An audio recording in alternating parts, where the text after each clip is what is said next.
ఎవరైనా సరే ఈ అమ్మవారికి గనక నమస్కారం చేసుకున్నట్టయితే, ఆ తల్లిని ప్రార్థించినట్టయితే, ఒక్క మాట చాలండి ఆవిడని ప్రార్థించడానికి. శ్రీమాత్రే నమః అని నమస్కారం చేస్తే చాలు. శ్రీమాత్రే నమః అని ఈ 3 వేళ్లతో చక్కగా కుంకుమ తీసుకుని ఆ తల్లి మీద అలా వేస్తే చాలు. వారికి ఉన్నటువంటి కష్టాలన్నింటినీ తొలగించి వారికి కావలసినటువంటి అభీష్టాలన్నీ ప్రసాదించగలిగినటువంటి తల్లి, అనుగ్రహించేటటువంటి తల్లి, దారిద్ర్య దుఃఖ భయనాశిని. దారిద్ర్యము, దుఃఖము మొదలైనటువంటి భయాలు ఏవైతే ఉన్నాయో వాటన్నింటినీ పోగొట్టగలిగినటువంటిది ఆవిడ శ్రీ విద్యా స్వరూపిణి. ఆత్మవిద్య, మహావిద్య, శ్రీ విద్య, కామసేవిత అని అమ్మవారి నామాల్లో మనకు కనపడుతూ ఉంటుంది.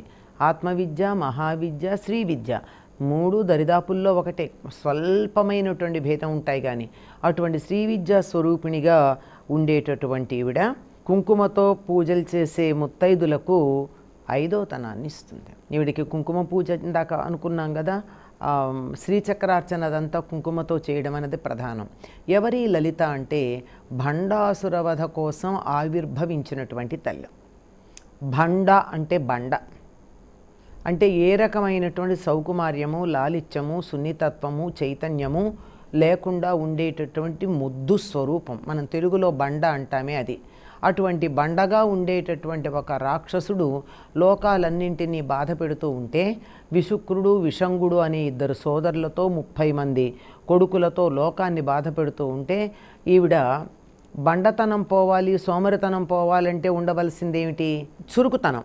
కనుక సమస్తమైనటువంటి లాలిత్యము, చురుకుతనము ఇవన్నీ కలిగినటువంటి రూపంలో లలితగా ఆవిర్భవించి భండాసురుని యొక్క కుమారులని సంహరించి, అసలు ఆ భండాసురుడి యొక్క నగరమైన శూన్యక నగరాన్ని కూడా ఆవిడ సమూలంగా నాశనం చేసి, భండాసుర వధ చేసి దేవతలకందరికీ కూడా ఆనందాన్ని కలిగించినటువంటిది లలితా పరమేశ్వరి.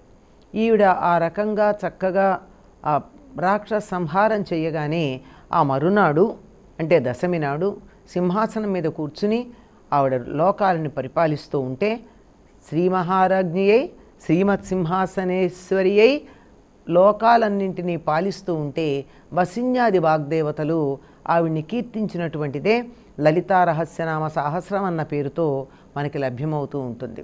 అటువంటి లలిత శ్రీచక్రంలో ఉండేటటువంటి శ్రీచక్రానికి అధిష్టాన దైవంగా ఉండి అందరినీ కూడా ఆయురారోగ్య ఐశ్వర్యాలతోనూ 5వ తనంతోనూ ఆశీర్వదించేటటువంటి తల్లి.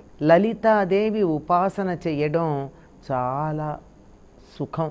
అందుకే ఆవిడ నామాల్లో ఒకటి ఉంటుంది, సుఖారాధ్య అని. అంటే సుఖంగా ఆరాధించదగింది. ఆవిడ్ని పూజించటానికి కానీ, ఆరాధన చేయటానికి కానీ ఏ విధమైనటువంటి కష్టము పడక్కర్లేదు. చాలా తేలికగా ఆవిడ్ని ఆరాధన చేయడానికి వీలవుతుంది. ఈవిడ సర్వారుణ, మొత్తమంతా కూడా ఎర్రని రంగులోనే ఉంటుంది. అనవజ్జాంగి, లోపం చెప్పడానికి ఒక్క లోపం కూడా లేనటువంటి చక్కనైనటువంటి రూపంతో ఉండి, అసలు సాముద్రిక శాస్త్రం అమ్మవారిని చూసి రాశారా? సాముద్రిక శాస్త్రానుసారంగా ఆవిడ రూపాన్ని అలా కల్పన చేసుకుందా అని మనకి సందేహం వచ్చేటటువంటి మహాలావణ్య సేవధిగా ఉండే లలితా పరమేశ్వరిగా విజయవాడ కనకదుర్గాదేవిని దర్శించుకోబోతున్నాం. ఆ తల్లి యొక్క లాలనలో మనందరం కూడా మురిసిపోబోతూ ఉన్నాం. చూద్దాం, తరిద్దాం.